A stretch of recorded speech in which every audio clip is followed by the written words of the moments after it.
Okey, boleh.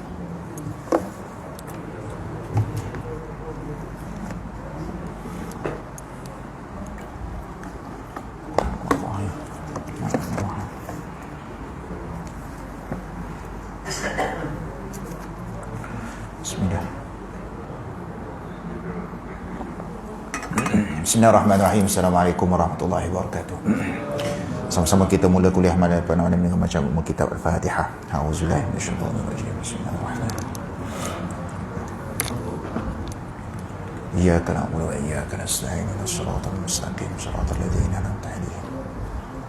Bismillahirrahmanirrahim.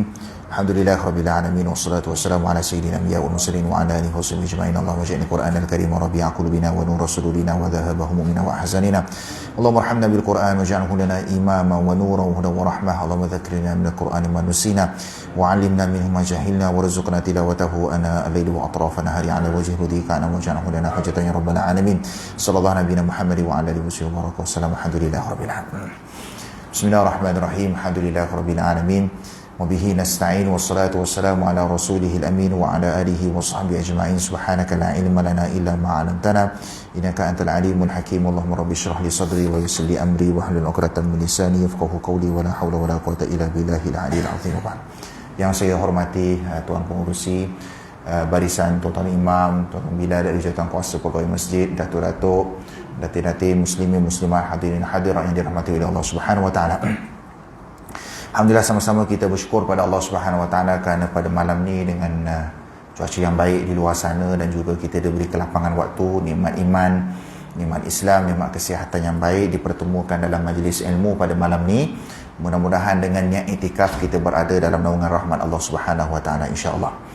Dan pada kesempatan ni saya ingin merakamkan jutaan terima kasih kepada tuan pengurusi dan juga barisan pengurusan masjid dan juga jemaah di kalangan muslimat, tuan-tuan dan puan-puan yang sudi menyumbang untuk program dakwah street, mengajar Al-Quran dan juga pertukaran budaya bersama masyarakat Jepun yang telah saya maklumkan sebelum ni. Dan mudah-mudahan sumbangan itu dapat memberi manfaat ke arah mewujudkan lagi penyebaran dakwah dan juga mengajar Quran kepada masyarakat Jepun, insya-Allah. Mudah-mudahan Allah sahajalah yang mampu membalas segala jasa baik tuan-tuan dan puan-puan, insya-Allah. Tuan-tuan dan puan-puan yang dirahmati oleh Allah Subhanahu Wa Taala, nampak cantik banner kat luar tu. Handsome nampak orang kat luar tu. Awal buat banner kan. Setiausaha mesej saya, ustaz bagi tajuk. Kata awal minta tajuk dah, belum ni lagi kata nak buat banner kata. Siap ada banner lagi. Berapa 8 bulan tu hari apa? Hari Khamis. Isra Mi'raj hari tu lah. Oh, malam tu lah maksudnya. Malam tu. Okey, insya-Allah. Tuan-tuan dan puan-puan dirahmati oleh Allah Subhanahu Wa Taala, kita sambung kuliah tafsir pada malam ni muka surat 69 seingat saya lah. Perenggan yang mana? Oleh kerana itu ke dan juga firman-Nya. Dan juga firman-Nya. Okey. Bismillahirrahmanirrahim. Qala musannif rahimahullah wa nafa'ana bi ulumi fid dharain amin. Dan juga firman-Nya, a'udzubillahi minasyaitonir rajim, was'al man arsalna min qablika min rusulina aj'alna min dunir rahmani alihatan yu'badun. Yang bermaksud, dan tanyakanlah kepada rasul-rasul kami yang telah kami utus sebelummu, adakah kami menentukan ilah-ilah untuk diibadahi selain Allah yang Maha Pemurah? Surah Az-Zukhruf. Dalam konteks ayat ni ada beberapa perkara yang boleh kita bincangkan. Antara yang pertama, ayat ini menjadi dalil tentang penggunaan istilah Ar-Rahman. Dalam topik besar kita, tajuk besar kita iaitu penggunaan kalimah Ar-Rahman. Apakah yang dimaksudkan dengan Ar-Rahman? Artinya dalam ayat ini seolah-olah menunjukkan bahawasanya perkataan Ar-Rahman itu milik Allah. Tidak boleh digunakan untuk mana-mana hamba-Nya yang lain. Melainkan ada beberapa nama yang telah kita bincang sebelum ni, nama-nama Allah, sifat-sifat Allah yang Allah izinkan kepada hamba-hamba-Nya untuk mengguna pakai nama tu. Tetapi ada nama-nama yang Allah haramkan kepada makhluknya untuk mengguna nama Allah semata-mata, melainkan dikaitkan dengan sifat hamba. Antaranya dua nama yang paling besar. Yang pertama sekali, nama Allah, pemilik kepada 99 nama dan sifat, iaitu Allah. Tak boleh letak nama anak Allah, haram. Letak nama cucu Allah, Allah saja. Allah bin sekian-sekian, na'udzubillah, haram. Yang kedua, nama Ar-Rahman. Haram meletakkan Ar-Rahman je ataupun Rahman je. Rahman bin sekian-sekian, tak boleh. Melainkan kedua-dua itu mesti dikaitkan dengan, kalau bahasa Arab kita panggil mausuf, sifat dan mausuf, erti mesti ada pemilik yang lain. Kalau dalam bahasa Arab, ataupun kalau kita jadikan dia sebagai idhafah. Kalau sifat mausuf, contoh kita sebut Muhammad, Muhammad Rahman, boleh tahan lagi, boleh tahan lagi. Tapi kalau Rahman tunggal, tak boleh. Ataupun jadikan dia sebagai idhafah, iaitu sandaran, hamba kepada Ar-Rahman. Jadi apa? Abdur Rahman. Hamba kepada Allah. Jadi apa? Abdullah. Dikaitkan. Bila kait dengan sifat hamba, maka boleh kita pinjam nama Allah. Tapi kalau kita letak semata-mata, hukum dia haram. Tapi dalam banyak nama yang lain, ada yang Allah bagi pinjam. Antaranya Allah bagi pinjam kepada Nabi Muhammad sallallahu alaihi wasallam sifat Rauf, sifat Rahim. Kenapa Allah haramkan sifat Rahman? Kita dah bincang sebelum ni, kasih sayang Tuhan itu kadang-kala bila Allah bagi, yang mana bagi itu daripada tak ada jadi ada. Yang tu tak ada satu makhluk pun boleh buat. Sama ada dia malaikat, sama ada dia iblis, syaitan, jin, manusia, siapa makhluk sekalipun tidak boleh ada kuasa daripada tak ada dia boleh jadi ada, tak boleh. Melainkan sifat Allah, iaitu kun fayakun. Kun fayakun, siapa ada sifat ni? Allah ya. Malaikat tak ada kun fayakun. Malaikat kata kun, tiba-tiba jadi, tak ada. Iblis pun tak ada sifat kun fayakun. Hatta yang kita nampak macam sihir, kita nampak seolah-olah nampak benda tu macam ada gangguan dan sebagainya, itu semua tipu daya syaitan untuk mengaburi mata-mata manusia. Tipu daya jin. Hatta Dajjal pada hari akhirat, antara tanda-tanda berlakunya kiamat sebelum hari akhirat, tanda-tanda kiamat yang paling besar antaranya adalah keluarnya dan Dajjal. Apa peranan Dajjal? Menyesatkan sekalian manusia. Yang beriman maupun yang memang dah tak beriman akan terus kekal di atas kekufuran dan kesesatan. Antara tawaran Dajjal adalah tangan kanan. Tangan kanan Dajjal, dia mengaburi mata manusia, dia menawarkan azab. Siapa yang lawan dia, dia bagi azab. Keluar api, keluar seksaan dan sebagainya.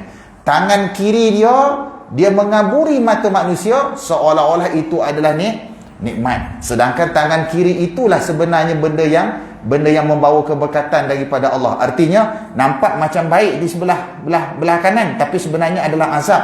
Sebelah kiri nampak macam buruk, terbalik. Sebelah kanan itu adalah nikmat, sebelah kiri itu azab. Yang belah kanan tu nampak macam nikmat, tapi sebenarnya itulah yang memberi keimanan, keselesaan kepada orang-orang yang beriman kepada Allah dan Rasul.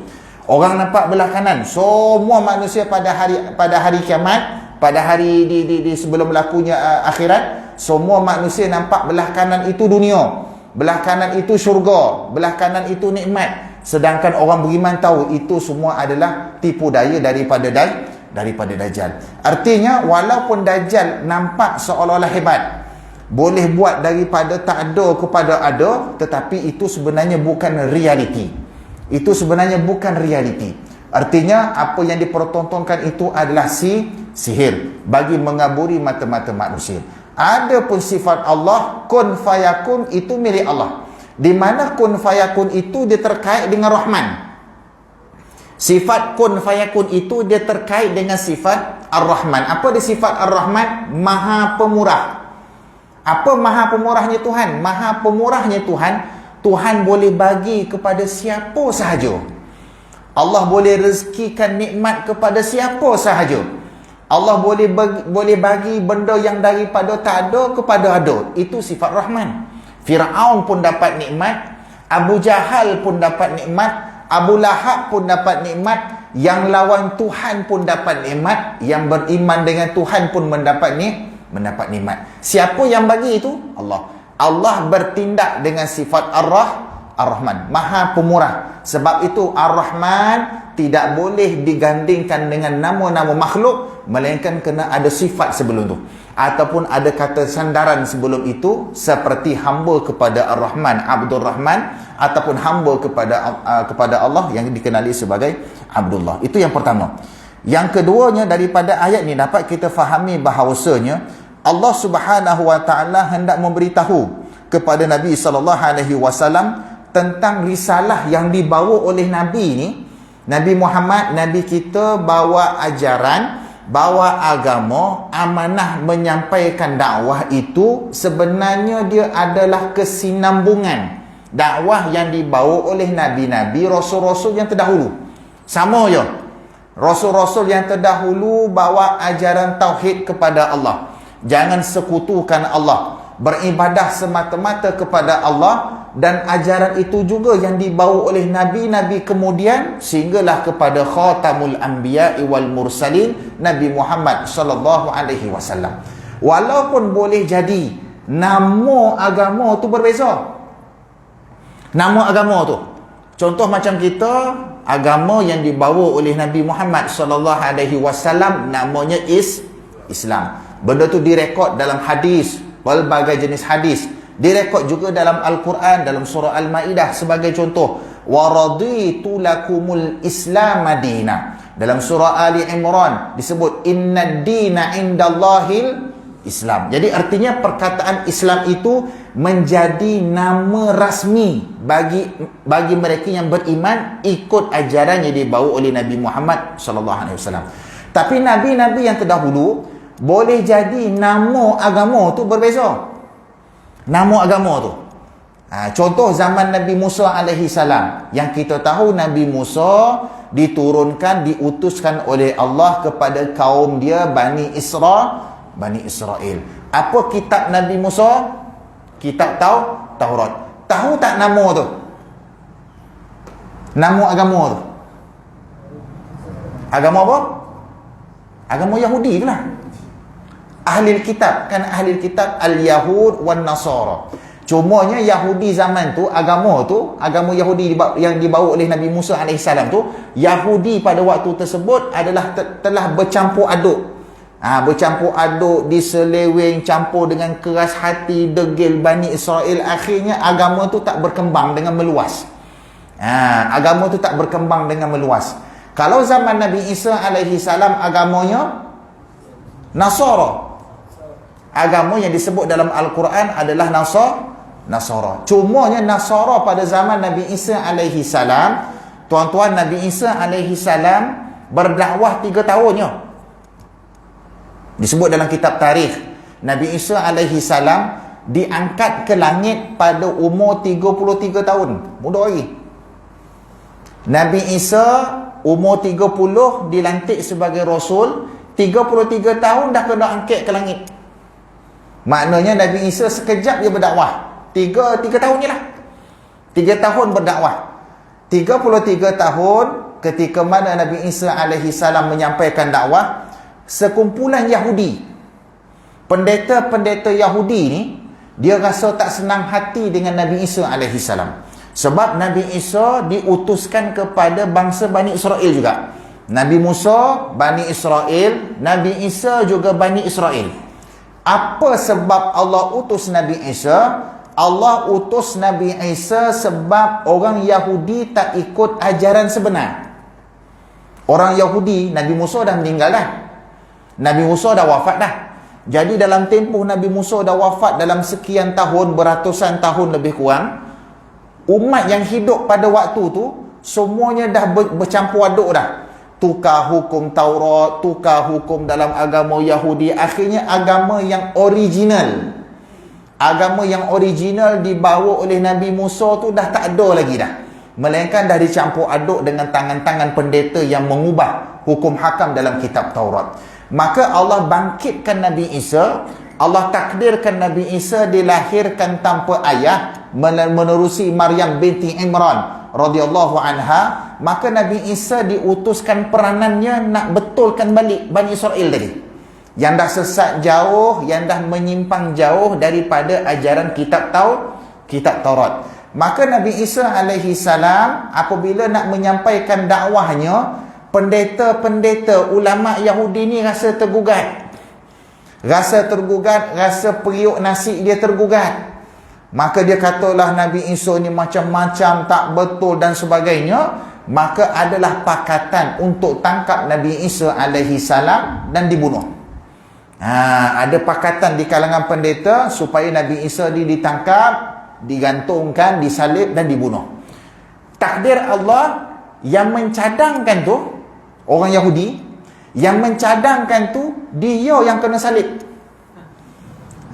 Allah tukar muka dia, Allah serupakan muka dia macam muka Nabi Isa. Maka semua pengikut kata, yo kami dah berjaya tangkap Nabi Isa. Padahal bukan Nabi Isa, ketua dia tu, bos dia yang kena tangkap. Maka mereka pun sorak suka. Pengikut-pengikut Nabi Isa alaihi salam yang dikenali sebagai Al-Hawariyun, disebut dalam Al-Quran surah As-Saff juzuk 28. Al-Hawariyun sedih. Pengikut Nabi Isa macam Nabi Muhammad lah. Nabi Muhammad, pengikut mereka yang hidup zaman Nabi kita panggil sahabat. Pengikut Nabi Isa kita panggil Hawariyun, disebut dalam Al-Quran. Hawariyun rasa sedih. Maka Hawariyun menganggap Nabi Isa telah ditangkap dan disalib. Orang Yahudi pula menganggap mereka berjaya menangkap Nabi Isa dan disalib. Agama Islam pula menganggap Nabi Isa tidak disalib. Islam menganggap Nabi Isa sebagaimana disebut dalam Al-Quran surah Maidah juzuk yang ke-6, diangkat ke langit. Bar rafa'ahu Allahu ilaih wa kana Allahu azizan hakima. Oleh kerana itulah Hawariyun tadi itu yang beriman akhirnya jumlah tak ramai. Jumlah sahabat Nabi Isa alaihi salam ni tak ramai. Akhirnya ada yang dah meninggal pada waktu tersebut, meninggal, ada yang berpecah dan ada yang membawa haluan sendiri. Sebab semuanya tu mereka tu bergantung kepada sepenuhnya Nabi Isa. Iman mereka tu selagi Nabi Isa ada, mereka beriman. Bila Nabi Isa dah tak ada yang keluar agama. Maka salah seorang daripada pendeta zaman kemudian 38 Masihi, pada tahun 38 Masihi, ada seorang Bani Israel Yahudi, dia mencadangkan kalau kita nak rosakkan agama Nasara ni, kita rosak ikut dalam. Ibarat orang kata, orang Melayu panggil musang berbulu ayam. Apa musang berbulu ayam? Nampak ayam semua, kan? Nampak ayam semua, tiba-tiba hilang seekor. Apa hal tiap-tiap hari hilang seekor, padahal kita nampak semua bulu ayam ya. Rupa-rupa dalam banyak-banyak ayam tu ada musang. Macam itulah Yahudi ni. Kalau musuh yang nampak, kita senang tuan-tuan. Musuh yang dikenali, kita tak takut. Sebab apa? Sebab kita dah prepare, kita dah ready. Dia ni musuh. Apa dia buat, dia lalu depan rumah kita dah tahu. Tapi yang bahayanya musuh dalam selimut. Tidur sekali, makan sekali, minum sekali, mengetih pun sekali, mengetum pun sekali. Ibarat kata semua sekali lah. Kita anggap dia lah sahabat kita, best friend forever. Rupa-rupanya dia lah kepala pengat. Dia lah yang duk cocok kita daripada belakang. Bagi tahu orang tu, dia sebarkan fitnah, dia tuduh. Yang ni yang bahaya ni. Jadi pendeta Yahudi ni kata, salah satu cara kita nak rosakkan ajaran Nasara ni adalah kita masuk menyamar masuk beriman, pengikut sebagaimana pengikut Nasara, tapi kita rosakkan dari dalam. Inilah yang dalam Islam kita panggil sebagai golongan al-munafiqun, orang munafik. Orang kafir Nabi tak risau, sahabat tahu dah dia ni kafir. Sahabat tahu dah ni Abu Jahal, tahu dah, memang dah kenal. Tapi yang bahaya ni yang pakai serban sekali, pakai jubah sekali, solat subuh jemaah sah pertama, tak pernah tinggal, belakang Nabi lagi. Sepatut belakang Nabi ni bukan calon-calon orang lah, mesti sahabat yang besar-besar, ibarat kata imam satu, imam dua, adalah dia punya jawatan. Sebab kalau apa-apa hal berlaku, yang ni lah nak cover ni. Tiba-tiba imam terbatal wudu, tiba-tiba imam orang kata jatuh pengsan dan sebagainya, yang belakang ni kena adalah terdiri daripada orang-orang yang alim, supaya dia boleh ambil take over balik, cover balik jemaah dalam solat fardu. Jadi artinya sampaikan ada tahap yang mereka ni menyamar dengan pakaiannya, dengan perwatakannya, solat bersama Nabi, puasa bersama Nabi. Rupa-rupanya ada di kalangan umat Islam pada waktu tersebut dikenali sebagai golongan munafik, al-munafikun. Bahkan dalam Al-Quran surah An-Nisa juzuk yang kelima, Allah gambarkan azab orang yang menyamar talam dua muka ni, azab musang berbulu ayam, azab pada hari akhirat. Orang tidur apa tu, selimut apa tadi? Upuh. Musuh dalam selimut tadi ni, istilah-istilah ni lah, pepatah ni. Dalam Al-Quran Allah kata mereka akan berada di bawah neraka yang paling dalam. Neraka tuan-tuan, lagi dalam lagi panas. Atas pun dah panas lah. Lagi dalam lagi panas. Artinya pada hari akhirat, kedudukan manusia pada hari akhirat yang mana kufur kepada Allah, yang mana melakukan perkara yang Allah murka, orang beriman, yang ada iman tapi ada dosa. Orang yang Allah akan cuci dulu sebelum masuk syurga, kena cuci dulu masuk neraka. Kita pun kata tak apalah, cuci dulu. Bukan cuci masuk kereta tak ni. Cuci masuk neraka, duk atas sekali pun dah rasa panas tu. Jangan duk harap-harap masuk neraka walaupun sehari. Neraka yang paling atas sekali pun dah panas. Yang atas ni orang beriman.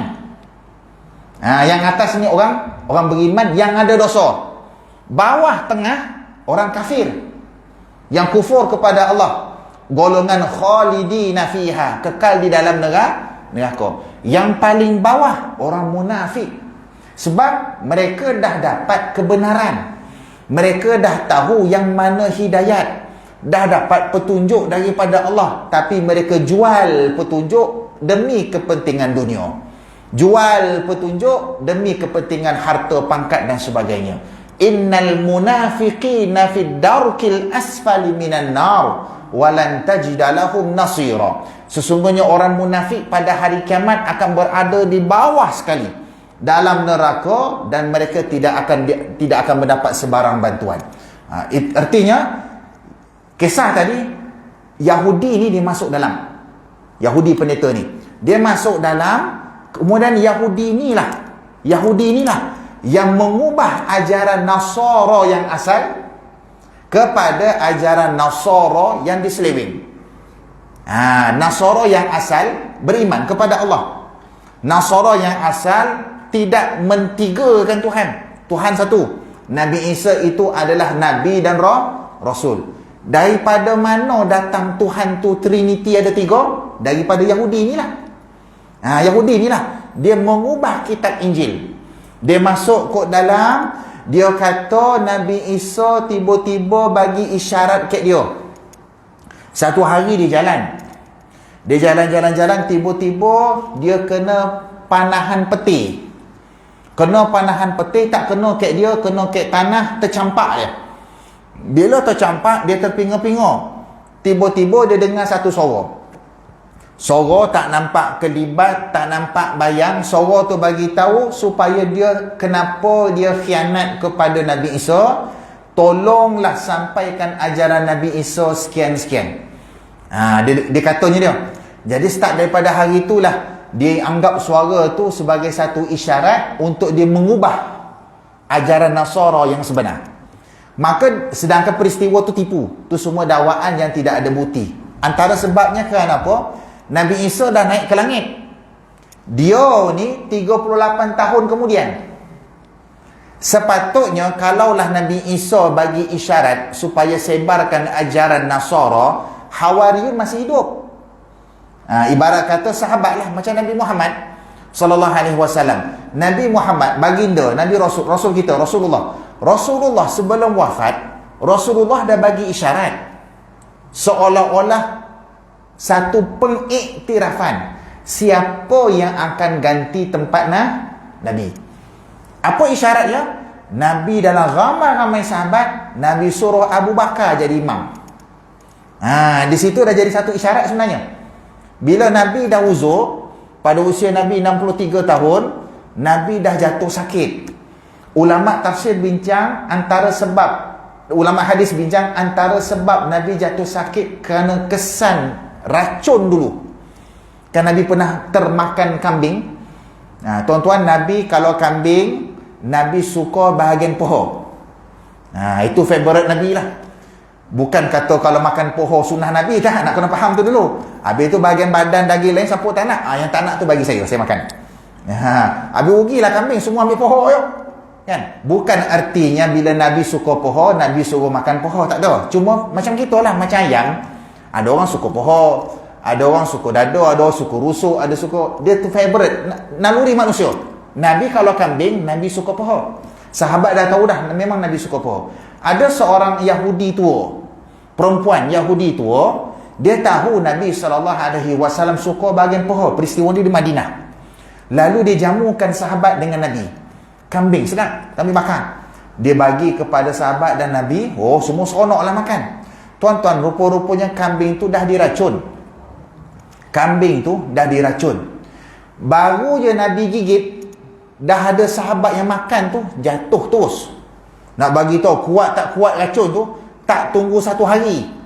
Bukan kata balik rumah dulu sejam 2 jam tiba-tiba cerit-berit baru meninggal, tak. Masa tu juga on the spot, kuat tak kuatnya racun, ada sahabat yang dah makan kambing tu, terus rebah. Nabi terkejut. Dengan takdir Allah, mukjizat Nabi, poho kambing tu bercakap. Poho kambing yang Nabi gigit tu bercakap. Bagi tahu kat Nabi, wahai Rasulullah, aku telah diracun. Nabi tahu, Nabi kehek balik. Kesan Nabi makan, Nabi tak telan lagi. Kena lelangit. Kena lelangit, tuan-tuan. Gelap lelangit Nabi. Kuat racun tu. Tiba-tiba jadi gelap lelangit Nabi tu. Bibir tu jadi ibarat kata tempat kita gigit mamah tu, kawasan tu dah jadi gelap. Akibat daripada kambing yang diracun tu. Kuat tak kuat. Lalu Nabi suruh tangkap perempuan tu, panjang cerita. Kemudian dia soal siasat dan sebagainya. Jadi artinya Nabi SAW, sehebat-hebat Nabi SAW, Islam dah hajar kepada Nabi, Allah bagi ilham kepada Nabi, seolah-olah bila Nabi nak wafat, sebelum Nabi nak wafat, Nabi akan letak kepercayaan, letakkan satu amanah kepada dalam ramai-ramai sahabat. Nabi dah lantik Sayyidina Abu Bakar sebagai pemimpin, imam dalam solat. Itu isyarat sebenarnya. Sebab bukan calon-calon orang nak duduk depan ni. Bukan kata solat biasa. Ini belakang ni semua sahabat besar. Nak mengimamkan solat yang belakangnya Sayyidina Umar. Siapa berani? Saya pun tak berani. Saya jadi imam, Sayyidina Umar kat belakang saya, tak berani. Kita semua tak berani. Hatta kalau katalah tiba-tiba ada tuanku datang ke, pemimpin besar, imam tahu belakang ni ada orang besar, tak kata tak lutut tu. Sebab apa? Sebab tahu belakang tu ada orang besar, ada pemimpin. Ini bayangkan, belakang imam Sayyidina Umar, belakang imam Sayyidina Osman, Sayyidina Ali, Khalid bin Al-Walid, panglima besar perang, semua sahabat-sahabat besar. Artinya semua itu juga merupakan satu pengiktirafan. Semua sahabat tu mengiktiraf tentang kepimpinan Sayyidina Abu Bakar As-Siddiq radhiyallahu anhu. Semua iktiraf. Bila Nabi bagi isyarat kepada sahabat, kenapa Nabi Isa tak bagi isyarat kepada sahabat dia? Sepatutnya Nabi Isa bagi isyarat. Bila Nabi Isa dah naik ke langit, datanglah suara tu. Suara tu patut dipesan kat Hawariyun tadilah. Hawariyun sekian, kau teruskan ajaran aku. Sepatutnya macam tu. Tapi tak, ni tak siapa-siapa tiba-tiba dia kata aku dapat perintah daripada Nabi Isa. Jadi ulama sejarah bincang, sebenarnya itu dakwaan palsu. Laki inilah yang bertanggungjawab mengubah ajaran Nasara yang asal kepada ajaran Nasara sebagaimana yang difahami pada hari ini dengan istilah agamanya Kristian. Maknanya perkataan Kristian ni bukan zaman Nabi Isa. Perkataan Kristian tu, istilah Kristian tu datang kemudian. Zaman Nabi Isa bukan Kristian, namanya agama Nasara. Ahli kitab Yahudi Nasrani. Yahudi ni sejak daripada zaman Nabi Musa. Nasara tu Nasrani lah. Nasara tu Nasrani. Kita pun dalam orang Melayu pun kita ada panggil juga perkataan serani. Kan orang Melayu kan biasa kat belah Melaka. Belah Melaka kata ni orang serani, ni serani. Serani tu apa? Nasrani lah. Agama Nasrani artinya agama Kristian. Orang Kristian dia mengaku dia Nasrani, betul, tapi Nasrani yang dah diseleweng lah. Adakah Nasrani yang asal? Tak ada dah zaman sekarang. Adakah ajaran Nasara yang asal? Tak ada dah zaman sekarang. Sebab mana nak tunjuk bukti Injil yang betul? Ada.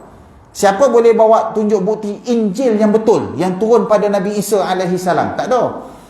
Dalam cerita banyaklah bagi tahu, katanya ada kat Vatican City lah kan. Dalam cerita ada dakwaan Injil asal berada di Vatican City, di Rom, Itali tu, di bangunan besar dia punya gereja tu. Bawah sekali, bawah tanah tu dia ada air pancut.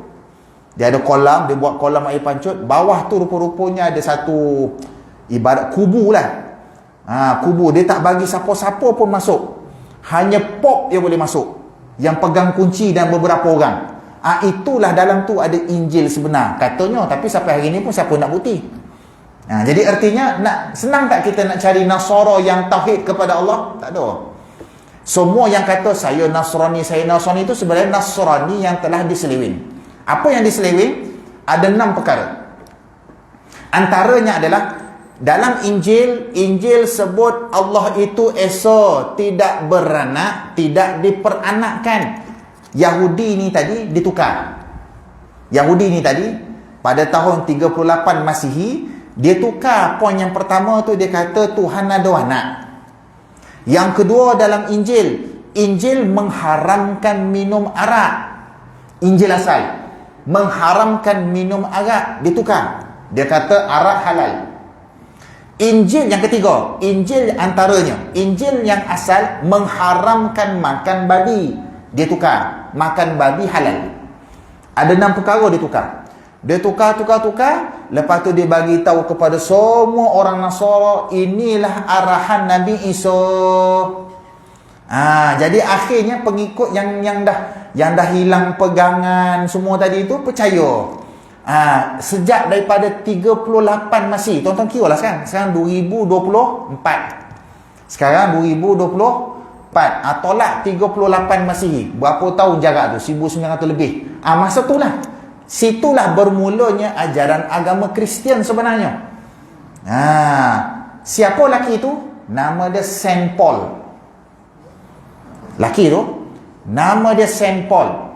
Jadi ajaran Kristian sebenarnya tak ada kaitan dengan Nabi Isa. Tak ada kaitan.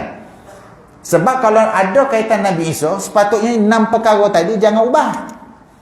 Teruskan apa yang dibawa oleh Nabi Isa alaihissalam, baru betul. Sekarang ni awak ubah. Bila ubah, sepatutnya tak boleh kita kata itu ajaran Nabi Isa. Itu sebenarnya lebih tepat kita katakan agama Paulisme. Nama dia Saint Paul kan, Paul, P-A-U, Paul. Dekat Melaka ada gereja Saint Paul. Sekolah Saint Paul pun ada kan. Saint Paul tu pengiktirafan kepada pengasas Kristian sebenarnya. Sebab kalau perkataan Kristian ni daripada istilah pengikut Kristus. Apa maksud Kristian? Macam kita lah Malaysian. Apa Malaysian? Malaysian maksudnya orang Malaysia. Malaysia negara. Rakyat Malaysia, Malaysian tambah N belakang. Singapura negara. Rakyat Singapura, Singaporean tambah AN belakang. Macam itulah. Asalnya Kristus. Kristus ni merujuk pada Nabi Isa lah. Tapi Nabi Isa yang telah diangkat menjadi anak Tuhan. Na'udzubillah. Jadi pengikut kepada anak Tuhan ni, nama dia Kristian. Pengikut kepada anak Tuhan, nama dia Kristian. Maka ternafilah ajaran Kristian daripada Nabi Isa. Sebab Nabi Isa tak pernah dakwa pun dia sebagai anak Tuhan. Siapa yang ubah? Saint Paul tadi. Saint Paul lah yang mengubah 6 perkara tadi. Antaranya sebagaimana saya nyatakan, menyebabkan hari ini berlaku kekeliruan. Kekeliruan macam mana? Ada yang kata Ashabul Kahfi, agama Kristian dan sebagainya kan, timbul isu baru ni. Sebab istilah dia sebenarnya. Dia lebih kepada isu istilah. Isu istilah di mana, ya betul, Nasrani itu ada. Tapi Nasrani secara umumnya kita pecahkan kepada 2. Satu yang sebenar. Siapa yang sebenar? yang ikut ajaran Nabi Isa dulu. Ada lagi tak? Dah tak ada orang. Yang hari ini pun Nasrani juga, betul Nasrani. Tapi sebenarnya Nasrani yang telah seleweng daripada ajaran Nabi Isa alaihi salam. Masya Hasan dulu.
أشهد أن لا إله إلا الله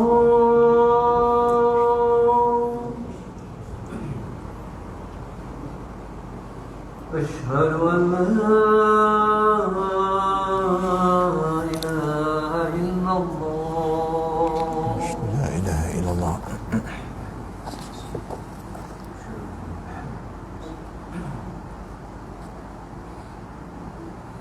أشهد أن محمد رسول الله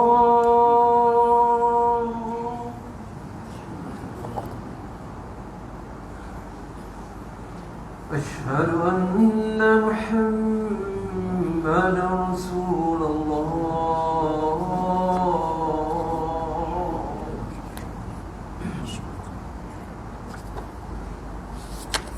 حي على الصلاة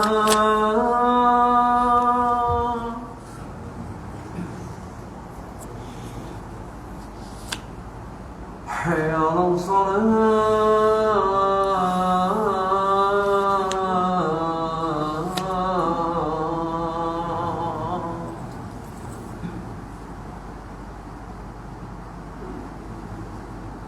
حي على الفلاح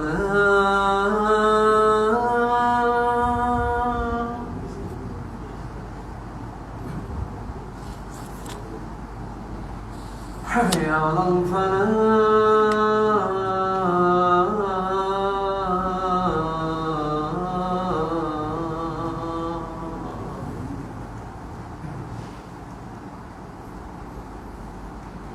الله أكبر الله أكبر لا إله إلا الله محمد رسول الله صلاة القلمة محمد رسول الله. Hadirin hadirat yang dirahmati oleh Allah Subhanahu wa taala. Maka Allah Subhanahu wa taala suruh kepada Nabi. Allah perintahkan kepada Nabi supaya Nabi bertanya kepada rasul-rasul yang terdahulu. Boleh tak Nabi nak tanya? Kalau ikut kepada hukum tak boleh, sebab nabi-nabi yang terdahulu semuanya dah wafat. Tapi Nabi SAW ditakdirkan Allah berlakunya peristiwa Isra' dan Mi'raj. Nabi SAW sebelum diangkat naik ke langit, Nabi telah solat secara berjemaah dengan para Nabi, para Rasul, dan Nabi jadi imam. Artinya pertemuan Nabi dengan para Rasul tu boleh berlaku dengan izin Allah. Allah boleh izinkan kepada Nabi untuk bertemu dengan Nabi-Nabi yang terdahulu, Rasul-Rasul yang terdahulu, dengan izin Allah untuk bertanyakan tentang soalan. Apa soalannya? Aja'alna min dunir rahmani alihatan yu'badun. Adakah kami menentukan Tuhan-Tuhan untuk diibadahi selain Allah yang maha pemurah? Artinya, cuba tanya Nabi dahulu, ada tak Allah perintahkan kepada mereka supaya sembah selain daripada Allah? Tak ada. Bahkan semua Nabi-Nabi yang terdahulu, namanya agama Nasara ke, namanya agama Yahudi ke, namanya agama Hanif ke. Ada orang sandarkan, ada di kalangan ulama sandarkan agama Nabi Ibrahim nama dia Hanif. Ada. Nah, disebut dalam kitab tafsir, ada yang panggil sebagai agama, ini istilah. Nah, ini istilah. Apa nama sekalipun tak penting. Yang penting adalah apa yang dibawa oleh Nabi dan Rasul terdahulu itu semuanya selari. Selari dari sudut dakwah yang disampaikan kepada umat masing-masing bahawasanya Tuhan itu la ilaha illallah, tidak ada Tuhan yang selayaknya yang disembah melainkan Allah Subhanahu wa taala. Surah Zukhruf ayat 45. Oleh kerana itu ketika Musailamah Al-Kadzab dengan kesombongannya menamakan dirinya dengan Rahmanul Yamamah. Musailamatul Kadzab seorang lelaki yang hidup pada zaman Nabi SAW daripada keturunan Bani Hanifah. Keturunan Bani Hanifah. Musailamah Al-Kadzab, dia panggil diri dia gelarkan diri dia sebagai gelaran Rahmanul Yamamah. Rahmanul Yamamah. Yamamah nama tempat berlaku peperangan Yamamah. Rahmanul Yamamah artinya Maha Pemurah, tadilah Rahman.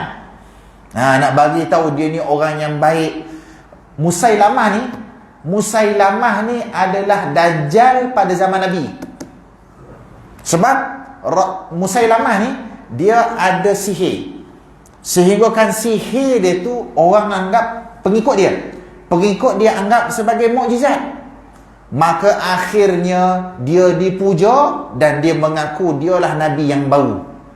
Sedangkan Nabi Muhammad masih hidup ni. Nabi Muhammad masih hidup. Tiba-tiba datang seorang lelaki bagi tahu akulah Nabi baru. Seolah-olah ada Nabi selepas Nabi Muhammad SAW. Dan lelaki ni yang bernama Musailamah ni, dia ada sihir. Apa maksud sihir tadi? Dia ada benda-benda yang ghaib yang boleh pertontonkan kepada masyarakat, kepada umat pada waktu tersebut, sebenarnya untuk mengaburi mata-mata mereka sehingga dianggap sebagai mukjizat. Ada boleh keluar mata air daripada tangan dia. Dia boleh ambil air, kemudian orang minum air itu berkat tangan dia, sehat, sembuh penyakit orang tu.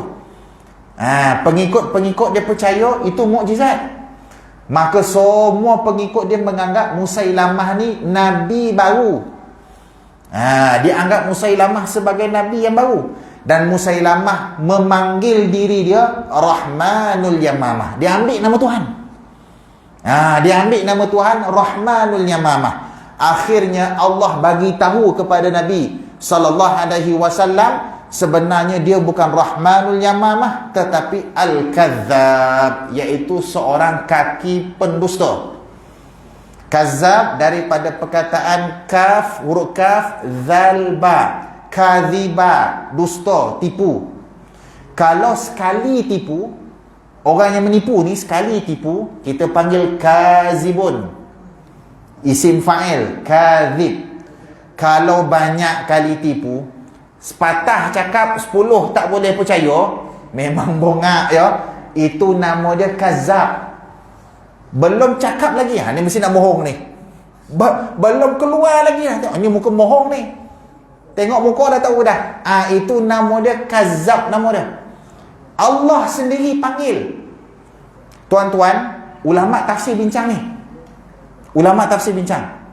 Seteruk-teruk manusia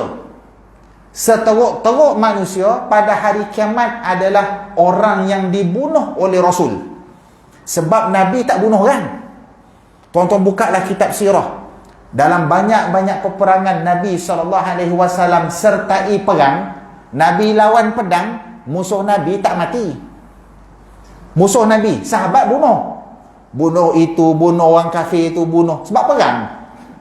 Tak dapat nak elak dah, memang akan berlakunya pembunuhan. Tapi rupa-rupanya kalau buka kitab sirah, Nabi pun lawan pedang. Tapi musuh Nabi tak mati. Sebab Nabi tak bunuh orang. Tak nak nanti satu masa, datang zaman kemudian, zaman kita, akhir zaman, datang satu dakwaan, Nabi korang pun bunuh orang. Sebab itu Nabi tak pernah bunuh orang. Kecuali seorang je Nabi pernah bunuh. Itu memang seteruk-teruk manusia. Bukan Abu Jahal. Laki ni Laki ni dia terlalu benci sangat kepada Nabi SAW. Macam-macam dakwaan, macam-macam fitnah dibawa atas nama Nabi, disebut Nabi itu, Nabi ini dan sebagainya. Kemudian dia pernah ludah dalam disebut dalam kitab riwayat, ludah kepada pedang Nabi dalam peperangan dan sebagainya, sampaikan dia geram sangat kepada Nabi. Dia bersumpah dengan sumpah nama Tuhan Lata, nama Tuhan Bahala. Dia sumpah nama Tuhan Bahala, aku akan rampas pedang Nabi, aku akan rampas kuda Nabi, aku akan gunakan pedang dan kuda Nabi itu bunuh Nabi. Macam tu lah, geram sangat kepada Nabi, benci kepada Nabi. Takdir Allah sebaliknya, akhirnya dia mati dibunuh oleh Rasulullah sallallahu alaihi wasallam. Maka ulama tafsir kata inilah manusia yang paling teruk pada hari kiamat. Manusia yang paling teruk adalah yang dibunuh oleh Nabi. Yang kedua, siapa manusia yang paling teruk? Manusia yang paling teruk apabila Allah sebut nama dia, aku benci. Tak ada lah tuan-tuan, na'uzubillah. Jangan sampai Tuhan sebut nama kita. Kalau Tuhan sebut nama kita baik-baik, alhamdulillah, tanda ahli syurga. Apa salah satu cara kita nak minta kepada Allah supaya Allah sebut nama kita baik-baik, disebut dalam hadis, iaitu baca Quran. Baca Quran.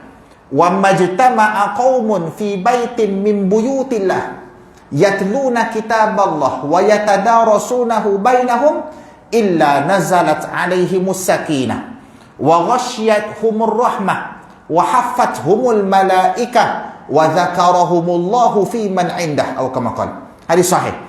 Nabi sebut tidaklah suatu kaum duduk dalam satu majlis dalam rumah daripada rumah-rumah Allah, di masjid ko, di surau ko, ataupun mana-mana pusat yang jadikan tempat kelas pengajian, sambil-sambil apa? Yatluna kitab Allah, sama-sama baca Quran. Macam kita lah bulan puasa kan ada tadarus, duk kumpulan A, kumpulan B, malam-malam kita hidupkan bulan Ramadan dengan baca Quran. Kawan kita semak bacaan kita semak bacaan. Yatadarasuna bainahum, tadarus baca Al-Quran. Nabi kata orang yang baca Quran tadi ni, duduk berkumpulan sesama mereka baca Quran, akan dapat 4 perkara. Jaminan Nabi, waranti daripada Nabi. Orang yang kumpulan tadarus tadi semua berapa orang? 10 orang. Berapa orang? 5 orang. Semua 5 orang, 10 orang tu dapat 4 perkara. Yang pertama kata Nabi, illa nazalat alaihimus sakinah, akan diturunkan kepada mereka ketenangan. Dia akan rasa seronok. Seronoklah kumpulan tadarus ni, sedap mengaji Quran. Esok dia rindu lagi. Hati dia tenang, balik tenang, tidur pun tenang, hari-hari dia rasa seronok, dia rindu nak datang lagi malam esok tadarus. Dia rasa seolah-olah nak tunggu Ramadan satu lagi tu lama. Bahkan Ramadan dah nak datang lah, di bulan Rejab ni. Ramadan dah datang. Orang lain rasa, Allah nak kena puasa lagi. Orang lain, dia tak sabar-sabar nak sambut Ramadan ni. Allah datangkan cinta dalam hati dia, ketenangan, sebab dia sentiasa menghidupkan dengan membaca Al-Quran. Yang kedua, wa ghasyiyatuhumur rahmah, majlis tersebut, ahli kumpulan tersebut dapat rahmat. Nampak tak rahmat? Tak nampak. Tapi rahmat ni lah yang menaungi kita pagi, petang, siang, malam. Nak berlaku bala, tertahan bala, disebabkan rahmat. Nak berlaku musibah, tertahan musibah, disebabkan rahmat. Macam-macam benda sepatutnya boleh berlaku, tapi semuanya tertahan disebabkan rahmat daripada Allah Subhanahu wa taala. Wa haffathumul malaikah, yang ketiga, malaikat menaungi mereka. Nampak tak malaikat? Tak nampak. Tapi bila kita baca Quran sama-sama, sebenarnya ada malaikat kiri kanan depan belakang kita. Dia seronok, dia dengar kita baca. Walaupun biarlah kita baca mengangkat sekali pun tak apa. Kita usaha nak baca Quran tu, malaikat sudi nak dengar. Sadaqallahul azim, selesai, baliklah malaikat tu.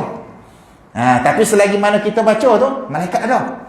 Yang keempat, tips, cara macam mana nak Tuhan sebut nama kita. Yang keempat kata Nabi, wa dzakarahumullahu fi man indah, Allah sebut semua nama-nama 5 orang tadi di sisi makhluk yang ada padanya.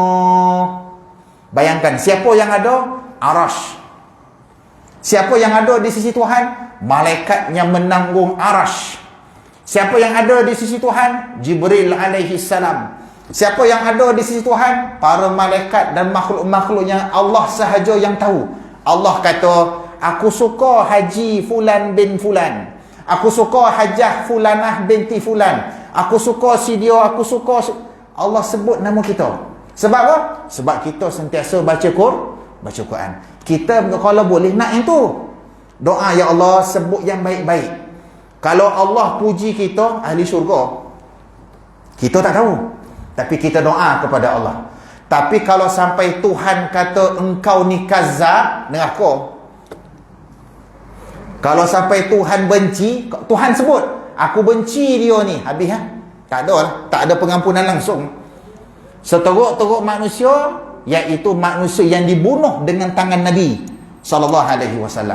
Manusia kedua yang paling teruk apabila Allah sendiri sumpah dia. Allah sendiri cakap aku benci dia. Allah sendiri sebut aku laknat dia. Habis tak ada. Tak ada rahmat Tuhan lagi dah. Antaranya ni Musailamatul Kazzab. Tuan-tuan, seteruk-teruk Fir'aun, bukan kita nak angkat Fir'aun, bukan. Bukan nak puji Fir'aun, bukan. Jahat juga Fir'aun zalim.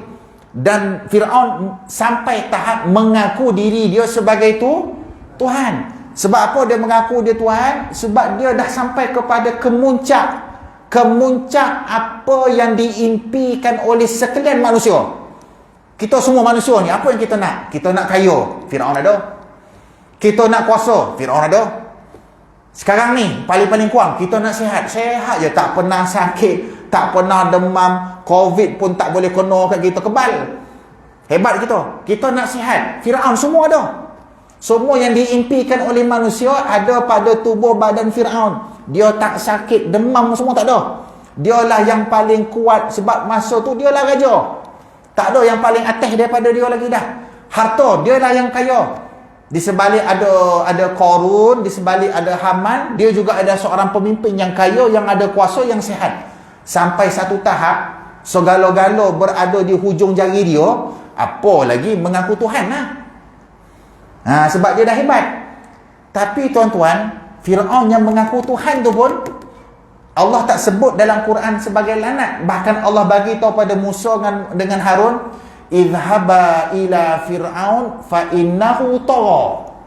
Wahai Musa, wahai Fir'aun, wahai Musa, wahai Harun, pergi kepada Fir'aun, sesungguhnya dia telah melampaui batas. Fa innahu tagha, dia dah melampaui batas. Faqula lahu qawlan layyinan la'allahu yatadhakkaru aw yakhsha. Musa, Harun pergi jumpa Fir'aun, cakap baik-baik. Tengok tu, Tuhan bagi tahu. Tuhan bagi tahu pada Nabi Musa, pergi sampaikan dakwah kepada Fir'aun, qawlan layyinan. Layyin ni lembut. Cakap baik-baik, cakap lembut-lembut. Artinya seteruk-teruk Fir'aun pun Tuhan suruh cakap lembut-lembut. Faham tak? Seteruk-teruk Fir'aun pun Tuhan suruh berdakwah secara hikmah. Yang ni Musailamah, Tuhan marah terus. Musailamah ni Tuhan marah terus. Sehingga Tuhan panggil dia Al-Kazzab, seorang kaki pendusta. Kalau Tuhan dah panggil dengan gelaran buruk, na'udzubillah, tak ada rahmat lagi dah. Doa kepada Allah, mudah-mudahan Allah sebut kita dengan nama-nama yang baik. Maka Allah memakaikan kepadanya pakaian kebohongan, yakni Al-Kazzab, sehingga dia terkenal dengannya dah 1000 tahun dah. Nabi dah wafat, kita dah tinggalkan Nabi 1400 tahun. 1400 tahun tuan-tuan, bayangkan nama dia disebut Musailamah Kazzab. Seluruh umat Islam sebut nama dia Musailamah Kazzab. Memang tak ada rahmat Tuhan lagi dah. Sebab Allah dah sumpah kepada lelaki tersebut. Dia tidak dipanggil melainkan dengan sebutan Musailamah Al-Kazzab, yakni Musailamah si pendusta. Maka jadilah ia perlambang kebohongan bagi penduduk kota maupun penduduk desa dari kalangan Arab Badui. Kekallah nama itu sebagai Musailamah Al-Kazzab kerana telah disumpah oleh Allah Subhanahu wa taala. Wallahu taala alam. Setakat itu dulu. Perenggan oleh kerana itu, muka surat 69. InsyaAllah.